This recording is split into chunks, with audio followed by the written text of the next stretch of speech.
A Comissão Especial da Câmara Municipal, criada na gestão de José de Barros ocupando a presidência da Casa, foi constituída pelos vereadores José do Carmo Guimarães Marques Ferreira, Lourenço Roselino Filho e Otacílio Gomes de Almeida, e também pelos cidadãos Plínio Travassos dos Santos e Osmani Emboaba.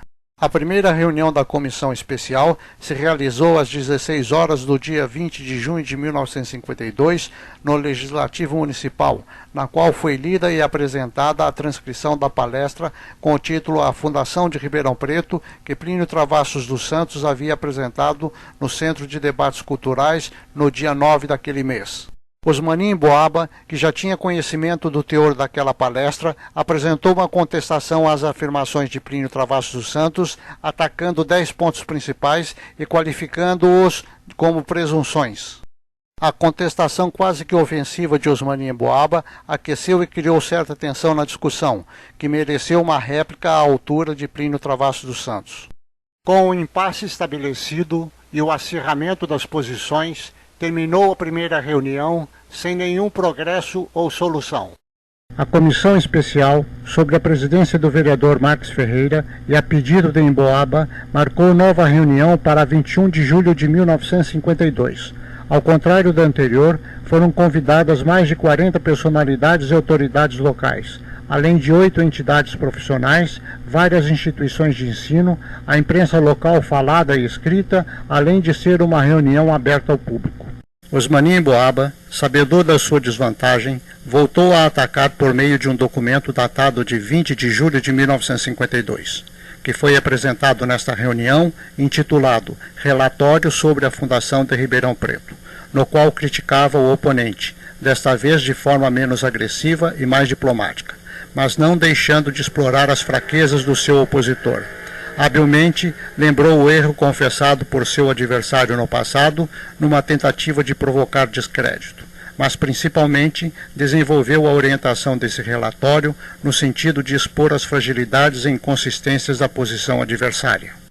Após Emboaba terminar a leitura do seu trabalho, Santos evidentemente fez uma defesa verbal e adotou uma atitude que mais tarde iria se virar contra ele. Aproveitou-se do seu relacionamento com o Instituto Histórico e Geográfico de São Paulo, do qual era membro, e submeteu os textos da primeira reunião, a transcrição da palestra no Centro de Debates Culturais e a contestação do Emboaba, à apreciação dos membros daquele instituto. Como resultado, obteve cartas de célebres e destacados membros daquela instituição, apoiando e ou elogiando o seu trabalho ou conduta. Passou a explorar essas cartas para enaltecer o seu estudo. Apesar da opinião desses ilustres cidadãos não representar parecer habilitado para julgar a história local, Santos estava usando a reputação e notoriedade desses ícones em benefício de sua proposta. Esse talvez tenha sido seu principal erro na condução da sua defesa, pois ao envolver a notabilidade de estranhos na apreciação de uma questão local, criou um precedente que permitiu a mudança da qualificação para julgar essa história. Essa grande reunião não produziu os resultados desejados pela Comissão Especial da Câmara Municipal, no sentido de consolidar uma consulta pública que pudesse apontar para uma decisão entre as alternativas existentes. Ao contrário, a decisão distanciou-se ainda mais. Imobilizada pela falta de conhecimento mais abundante e preciso, a Comissão Especial em crise e novamente a pedido de Emboaba, resolveu realizar outra reunião futuramente sem data marcada. A terceira reunião ocorreu em 2 de outubro de 1952. Osmani Emboaba, que até então tinha apresentado somente contestações, apresentou o seu trabalho intitulado História da Fundação de Ribeirão Preto e, finalmente, passou a defender a data de 19 de junho de 1856 como a data de fundação da cidade.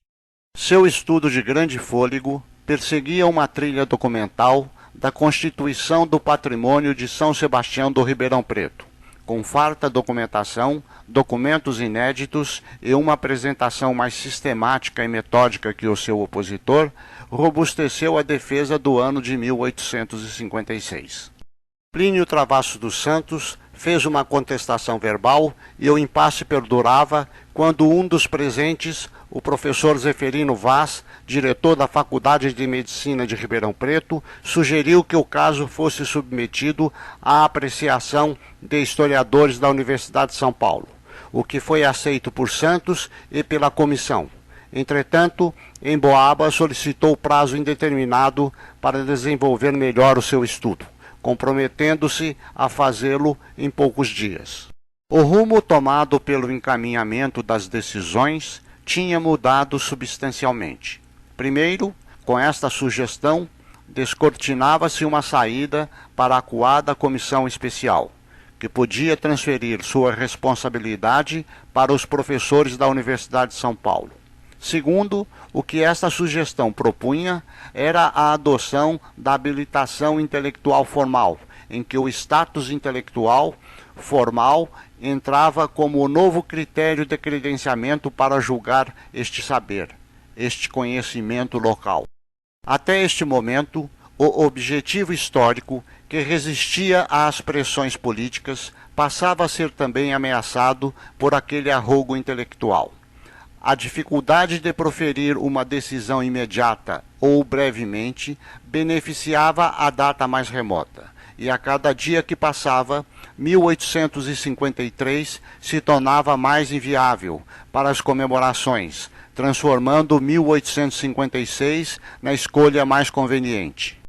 Transcorrido exatamente mais um mês, sem qualquer providência por parte da comissão especial, Plínio Travassos dos Santos percebeu que a inoperância da comissão especial ou a demora de Emboaba entregar o seu trabalho estava obliterando a proposta de 1853 como a data de fundação da cidade, o que o levou a dirigir-se diretamente ao presidente da Câmara Municipal por meio de um ofício de 3 de novembro de 1952, em que reclamava da indecisão e a demora da comissão especial. Anexou a este ofício um novo trabalho intitulado Centenário de Ribeirão Preto, 1853-1953, datado de 31 de outubro de 1952, no qual dizia ter provado a sua proposta e pedia a realização de uma nova reunião urgente para que a comissão especial tomasse conhecimento deste novo estudo. No ofício, também mudou de opinião com relação à proposta de Zeferino Vaz e passou a refutá-la, alegando ser desnecessária, pois acreditava que a comissão especial seria capaz de decidir, e caso não fosse, a Câmara Municipal o seria. E, finalmente, sugeriu que a Câmara Municipal e não a comissão especial decidisse sobre o assunto. Essa ação decididamente levou a questão para o terreno político. Pode-se deduzir que Santos, não confiando mais numa decisão com base em fatos históricos por parte da comissão especial e ou temendo que esta transferisse a avaliação para os professores da USP, tentou levar a discussão para um fórum mais amplo, o da Câmara Municipal, o que agravou ainda mais a crise da comissão especial, que acabou não se reunindo mais no ano de 1952. Transcorridos os meses de novembro e dezembro, sem nenhuma providência a respeito, o assunto agora tinha migrado do espaço público para os corredores políticos, onde se evitavam as discussões abertas, protegendo a comissão especial. E assim também transcorreu o mês de janeiro de 1953. Plínio Travassos dos Santos percebeu que os seus temores estavam se materializando. Acreditava que se a questão fosse para apreciação dos professores da USP, o resultado não lhe seria favorável. Temia, naquele momento, ser vítima do que tinha feito no passado, quando submeteu os textos da primeira reunião ao Instituto Histórico e Geográfico. Sua luta agora era conseguir que a questão fosse arbitrada pela comunidade. Entretanto, ele não podia competir com o prestígio da USP. Tentou, então, novamente usar o prestígio do Instituto Histórico e Geográfico de São Paulo. No dia 7 de fevereiro de 1953, proferiu uma palestra naquela instituição, à procura de apoio para sua posição, e passou a explorar este evento como uma forma de endosso do Instituto, mesmo não havendo um apoio explícito. A argumentação da discussão sobre a história local não se baseava mais na autenticidade ou não de uma informação, ou ainda na análise e interpretação correta de um fato dos nossos primórdios, e sim quem podia oferecer a mais célebre instituição ou personalidade. Verifica-se uma diferença no influenciar o agendamento das reuniões. Emboaba, com suas solicitações, estava até aquele momento determinando as datas das reuniões, e Santos não conseguia os mesmos resultados que o seu opositor.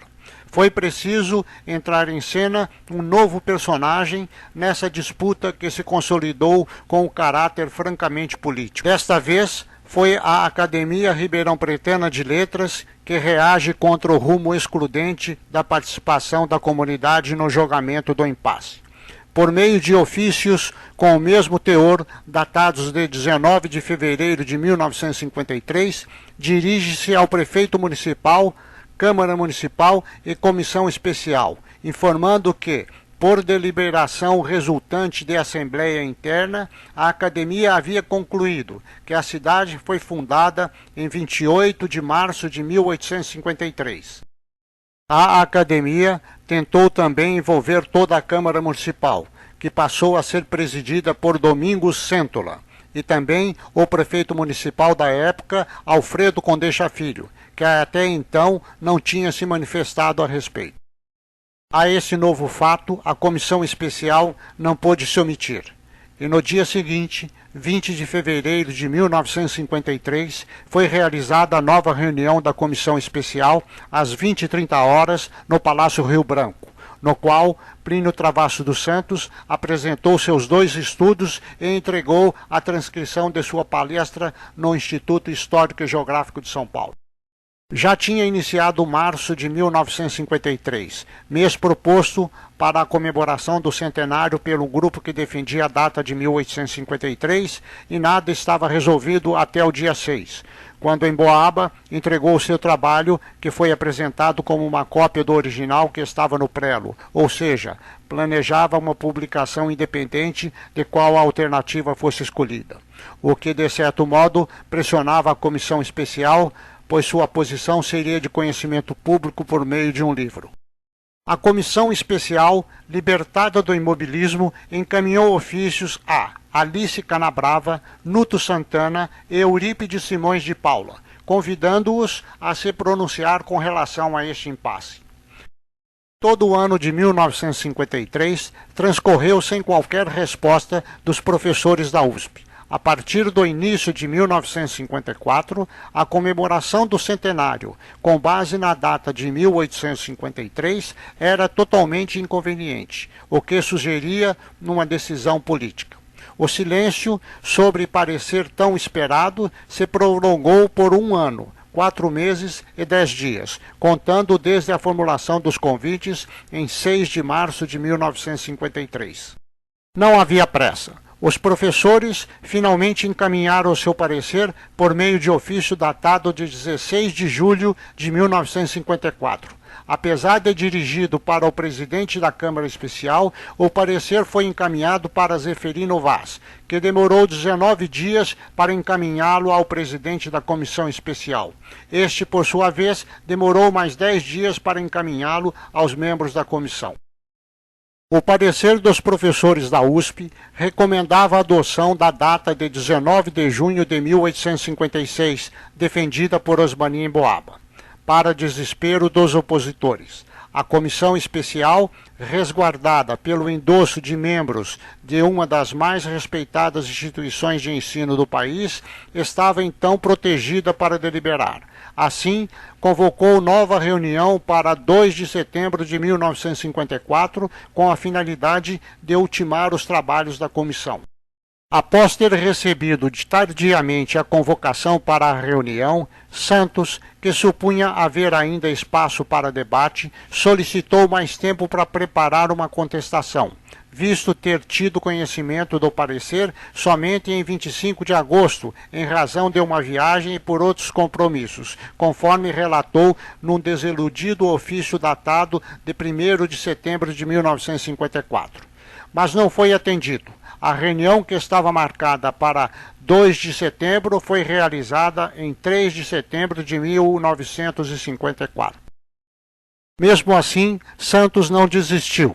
Apressadamente, entre os seus compromissos, conseguiu produzir e apresentar naquele encontro um outro documento que intitulou Parecer em Separado sobre o estudo para fixação da data da fundação de Ribeirão Preto. Mas não deve ter tido nem oportunidade de discutir. Nessa ocasião, já estava pronto e datilografado o parecer da comissão especial, inclusive datado de agosto, ou seja, do mês anterior àquela reunião, que foi organizada exclusivamente para que os seus membros assinassem um parecer produzido pela presidência da comissão. Por ser minoria absoluta, Santos não teve outra alternativa a não ser assinar aquele documento, mas somente após deixar registrado o seu desacordo com aquele parecer. Desiludido, ferido, humilhado, não deixou de lutar até se exaurir a mais insignificante esperança. 3 dias após, em 6 de setembro de 1954, apresenta a substituição ao documento anterior, com a esperança de sensibilizar a comissão especial ou a Câmara Municipal. Mas o caso estava encerrado. Na data de 9 de outubro de 1954, o parecer da comissão especial transforma-se no projeto de lei número 63/54 e foi incluído na ordem do dia para ser votado pela Câmara Municipal no mesmo dia. Após os trâmites internos, em 24 de dezembro de 1954, transformou-se na Lei 386, que fixou a data de fundação da cidade de Ribeirão Preto no dia 19 de junho de 1856.